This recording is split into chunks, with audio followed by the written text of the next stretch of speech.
खास वेगळ्या पद्धतीचं वाटण तयार करून आज आपण एकदम गावाकडे बनवले जाते त्या पद्धतीचे एकदम चमचमीत अशी गावरान चवीची शेवग्याच्या शेंगाची भाजी किंवा शेवग्याच्या शेंगाचा रस्सा बनवणार आहोत।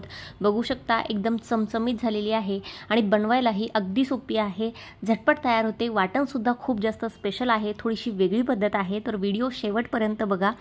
व्हिडिओमध्ये खूप साऱ्या टिप्स तुमच्यासोबत शेअर केलेल्या आहेत। चला तर पटकन व्हिडिओला सुरुवात करूया।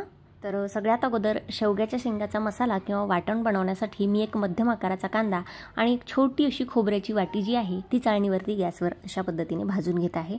तर संपूर्ण वरतून काळी होईपर्यंत आपल्याला कांदा आणि जी खोबऱ्याची वाटी आहे ती भाजून घ्यायची आहे। हवं असल्यास तुमच्याकडे अशी जाळी नसेल तर कढईमध्ये कांदा आणि खोबरं छान लालसर अशा रंगावरती भाजून घेतलं, थोडंसं तेल टाकून परतून घेतलं तरीही चालेल। असं भाजून घेतल्यामुळे एकदम गावाकडच्या पद्धतीचं गावरान पद्धतीचं मसाला किंवा वाटण तयार होतं आणि भाजी खूप छान होते। त्यानंतर जोपर्यंत कांदा आणि खोबऱ्याची वाटी भाजत आहे तोपर्यंत आपण इथे शेवग्याच्या शेंगा घेतलेल्या आहेत। शेवग्याच्या शेंगा बाजारातून आणताना खूप जास्त बारीक निवडायच्या नाही, थोडासा आतमध्ये गर असेल थोड्याशा जाडसर अशा शेंगा निवडायच्या आणि स्वच्छ पाण्याने धुवून घेतल्यानंतर आपण त्याचे बोटाच्या आकाराचे अशा पद्धतीचे छान तुकडे कापून घेणार आहोत। तर वरची जी साल आहे ती खूप जास्त काढायची नाही, नाहीतर मग शेंग खूप जास्त शिजला जाते आणि मग खाताना मजा येत नाही। तर थोडीशी वरची साल ठेवायची आणि थोडीशी एका बाजूने काढून घ्यायची। बघू शकता अशा पद्धतीने। तर साधारणतः बोटाच्या आकाराचा मी याची लांबी ठेवलेली आहे। खूप जास्त छोटे छोटे सुद्धा तुकडे करायचे नाही, थोडंसं लांबट ठेवायचं म्हणजे खाताना व्यवस्थितपणे हातात पकडून आपल्याला शेंग खाता येते। तर बघू शकता अशा पद्धतीने सगळ्या शेवग्याच्या शेंगा मी इथे कापून घेतलेल्या आहेत। तर त्यानंतर आपण गॅसवरती ठेवलेली आहे कढई आणि त्यामध्ये अगदी अर्धा चमचा तेल घालायचं आहे। खूप जास्त तेलाचा सुद्धा इथे वापर करायचा नाही आहे आणि यामध्ये चिमूटभर हळद घालत आहे, एकदम पाव चमचालाही कमी घातली तरी चालते।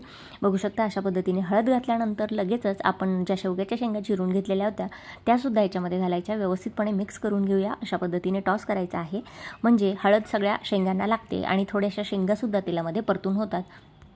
तेलात शेंगा परतून घेतल्यानंतर आपण इथे पाव चमचा मीठसुद्धा घालणार आहोत आणि अशा पद्धतीने मीठसुद्धा एकदा मिक्स करून घेणार आहोत। शेवग्याच्या शेंगाची भाजी शिजायला थोडासा वेळ लागतो, पण जर आजची जी रेसिपी आहे ती जर फॉलो केली तर पटकन अगदी 15 मिनिटाच्या आत तुमची ही भाजी तयार होते। मीठ व्यवस्थितपणे आपण सगळ्या शेंगांना लावून घेतलेलं आहे। त्यानंतर याच्यामध्ये 1 ते 1.5 ग्लास घालायचं आहे गरम पाणी। तर अशा पद्धतीने पाणी घालून घेतल्यानंतर आपण ह्या ज्या शेंगा आहेत त्या मस्त 5 ते 7 मिनिटांपर्यंत मीडियम फ्लेमवरती शिजवून घेणार आहोत, उकळवून घेणार आहोत। असं केल्याने शेंगा लवकर शिजतात, मसाल्यामध्ये शेंगा शिजायला थोडासा वेळ लागतो। तर आपण 5 ते 7 मिनिटं छान याला शिजवून घेणार आहोत, झाकण ठेवलेलं आहे। त्यानंतर आपण जी खोबऱ्याची छोटीशी वाटी होती ती बघू शकता अशा पद्धतीने मी भाजून घेतलेली आहे आणि कांदासुद्धा भाजून घेतलेला आहे। तर वरतून तुम्हाला हे खूप जास्त करपलेलं दिसत असेल, पण याच्यामुळे मस्त काळ्या वाटणाची भाजी तयार होते। अर्धा टोमॅटो घेतलेला आहे, 20 ते 25 लसणाच्या पाकळ्या, थोडासा अर्धा इंच आल्याचा तुकडा आणि भरपूर अशी कोथिंबीर घेतलेली आहे। तर एवढ्याच साहित्यात आपण मसाला तयार करणार आहोत। तर मिक्सरचं छोटंसं जार घेतलेलं आहे, अर्धा टोमॅटो घातलेला आहे। जर भाजीची क्वांटिटी जास्त असेल तर ह्या मसाल्यांचं प्रमाण तुम्हाला वाढवावं लागेल। तर अद्रक, लसूण, कोथिंबीर आणि जो आपण खोबऱ्याची वाटी जी भाजून घेतलेली होती त्याचे तुकडे अशा पद्धतीने मी करून घेतलेले आहे आणि भाजलेला कांदासुद्धा याच्यामध्ये घातलेला आहे। अशा पद्धतीचं वाटण तयार केल्यामुळे मस्त गावाकडच्या चवीची अगदी काळ्या मसाल्यातली आपली ही शेवग्याच्या शेंगाची भाजी किंवा शेवग्याचा रस्सा तयार होतो। तर व्यवस्थितपणे अगदी 1 ते 2 चमचे पाणी याच्यामध्ये घालून मी छान याला बारीक ग्राइंड करून घेतलेला आहे। बघू शकता अजिबात त्याच्यामध्ये खोबऱ्याचे तुकडे वगैरे राहता कामा नये।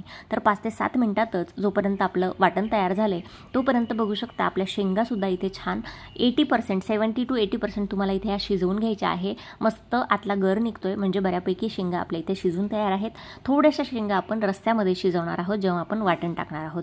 तर आता मी कढई खाली गॅसवरती उतरवून घेते आणि त्याच कढईमध्ये आपण घालणार आहोत 3 ते 4 चमचे तेल। तेल तुम्ही तुमच्या आवडीप्रमाणे कमी जास्त करू शकता, पण शेवग्याच्या शेंगाचा रस्सा थोडासा झणझणीत आहे म्हणून थोडंसं 1 चमचा तेल एक्स्ट्रा घातलेला आहे।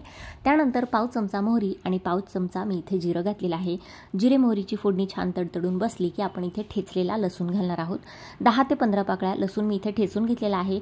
आलं लसणाची जी पेस्ट मिळते बाजारात ती शक्यतोवर नका घालू, ताजा लसूण ठेचून घ्यायचा आणि मग तो वापरायचा, मस्त चव येते। थोडीशी कोथिंबीर फोडणीतच घातलेली आहे, यामुळे सुद्धा भाजीला अप्रतिम चव येते। त्यानंतर आपण जो मसाला किंवा वाटण तयार करून घेतलेलं होतं मिक्सरच्या भांड्यामध्ये ते सुद्धा याच्यामध्ये घालून घेतलेलं आहे आणि छान आपण याला अगदी 2 ते 3 मिनिटं लावायला लागतात, अजिबात वेळसुद्धा लागत नाही। तेल सुटेपर्यंत आपण या मसाल्याला परतून घेणार आहोत। अगोदरच सगळं साहित्य भाजून घेतलेलं असल्यामुळे मसाला परतायला अजिबात वेळ लागत नाही जास्त। तर बघू शकता 2 ते 3 मिनिटातच छान आपल्या मसाल्याला इथे तेल सुटलेलं आहे। तर अशा पद्धतीने तेल सुटल्यानंतर आपण याच्यामध्ये काही मसाले घालणार आहोत। तर इथे मी बघू शकता 1 चमचा घेतलेले आहे धना पावडर आणि 1 छोटा चमचा मी इथे घेतलेला आहे घरगुती काळा मसाला, जो तुमच्याकडे घरगुती जे मसाला किंवा तिखट वापरत असाल ते घेतलेला आहे। पाव चमचा हळद आहे, 1 ते 1.5 चमचा लाल तिखट आणि 1 चमचा गरम मसाला घातलेला आहे आणि व्यवस्थितपणे हे जे सगळे मसाले आहेत आपण अगदी 2 मिनिटांपर्यंत ह्या मसाल्यामध्ये फ्राय करून घेणार आहोत, परतवून घेणार आहोत, म्हणजे त्याचा कच्चेपणा जातो आणि मग भाजीला छान तर्रीसुद्धा सुटते। तर मसाले व्यवस्थितपणे परतवून झाल्यानंतर आपण याच्यामध्ये घालणार आहोत शिजवलेल्या शेवग्याच्या शेंगा। तर सगळ्यात अगोदर फक्त शेवग्याच्या शेंगा घालायच्या आणि त्यानंतर आपण जे शेवग्याच्या शेंगाचं सूप ठेवलेलं होतं, पाणी ज्यामध्ये आपण शेवग्याच्या शेंगा शिजवलेल्या होत्या, ते पाणीसुद्धा याच्यामध्ये रस्स्यासाठी वापरायचं आहे। ते पाणी फेकून द्यायचं नाही आहे, ते पाणी खूप जास्त त्यामध्ये पौष्टिक घटक असतात, तर फेकून द्यायचं नाही। तेच पाणी तुम्ही शिजवलेल्या शेंगांचं पाणी त्याच्यामध्ये ग्रेव्हीसाठी किंवा रस्स्यासाठी वापरायचं आहे। तर अशा पद्धतीने शेंगासुद्धा मी 2 मिनिटं याच्यामध्ये परतवून घेतलेले आहेत। त्यानंतर जे पाणी आपण काढून ठेवलेलं होतं ते सुद्धा याच्यामध्ये घालत आहे। तर जेवढी घट्ट पातळ तुम्हाला रस्सा किंवा ग्रेव्ही आवडत असेल त्या पद्धतीने तुम्ही याच्यामध्ये पाणी अंदाजानुसार घालू शकता। सूप जर कमी पडलं तर थोडंसं गरम पाणी ॲड करू शकता। तर अशा पद्धतीने मिक्स करून घेऊया आणि मीठ अगोदरच आपण शेवग्याच्या शेंगा शिजताना घातलं होतं, तर मीठ अजून जर तुम्हाला थोडंसं ह्याच्यामध्ये घालायची गरज वाटली तर अगोदर थोडीशी भाजी टेस्ट करून बघायची, चाखून बघायची आणि नंतर आवश्यकतेनुसार याच्यामध्ये थोडंसं मीठ ॲड करायचं आहे। तर सुरुवातीला शेवग्याच्या शेंगाचा रस्सा जो आहे थोडासा पातळ ठेवायचा, कारण शेवग्याच्या शेंगा अजून आपल्याला थोड्या 2 ते 3 मिनिटं शिजवून घ्यायच्या आहे। अगोदर शेवग्याच्या शेंगा शिजलेल्या असल्यामुळे अजून बराच याला वेळ लागत नाही, लगेचच शेवग्याच्या शेंगा याच्यामध्ये शिजतात। 80% शेवगा आपण अगोदरच शिजवून घेतलेला होता। लगेचच रस्स्यामध्ये 1 ते 2 उकळी आली की आपली ही शेवग्याच्या शेंगाची अशी मस्त झणझणीत गावरान पद्धतीची भाजी तयार होते। आणि हा जो रस्सा आहे तो मी थोडासा पातळ ठेवलेला आहे, कारण मला भाकरीबरोबर ही जी भाजी आहे ती सर्व करायची आहे। पोळीबरोबर भाताबरोबर खाणार असाल तर पाण्याचं प्रमाण थोडंसं कमी करून भाजीचा जो रस्सा आहे थोडासा कॉम्पॅक्ट किंवा घट्ट ठेवू शकता। मी आज भाकरीबरोबर ही भाजी खाणार आहे, त्यामुळे थोडासा रस्सा पातळ ठेवलेला आहे। ज्वारीच्या, बाजरीच्या किंवा मग तांदळाच्या भाकरीबरोबर सुद्धा ही जी भाजी आहे अप्रतिम लागते। तर अशा पद्धतीने थोडंसं वेगळं वाटण तयार करून, नेहमी आपण तेच रेडीमेड मसाले वगैरे वापरून ही भाजी तयार करत असतो, तर ते न वापरता अशा पद्धतीचं वाटण जर तयार करून तुम्ही ही भाजी बनवली तर नक्कीच 2 पोळ्या किंवा 1 पोळी तरी जास्त खाणार ही खात्री आहे। तर अशा पद्धतीने ही जी रेसिपी आहे, आजचं जे वाटण आहे विशेष म्हणजे ते ट्राय करून तुम्ही वेगवेगळे प्रकारच्या कडधान्यांच्या भाज्या, बटाट्याची भाजी किंवा मग वांग्याचा रस्सा बनवू शकता। मस्त होते, अगदी झणझणीत गावाकडच्या पद्धतीचं जर खायची इच्छा झाली असेल तर अशा पद्धतीची ही भाजी नक्की एकदा ट्राय करून बघा। आणि व्हिडिओ रेसिपी जर तुम्हाला मनापासून आवडली असेल तर मनापासून एक लाईक करा, शेअर करा आणि असेच नवनवीन व्हिडिओज आपल्या चॅनलवरती बघण्यासाठी चविष्ट महाराष्ट्र या आपल्या मराठी यूट्यूब चॅनलला सबस्क्राईब करायला मात्र विसरू नका। चला भेटूया पुढच्या व्हिडिओमध्ये, तोपर्यंत धन्यवाद। Thanks for watching, take care, bye bye.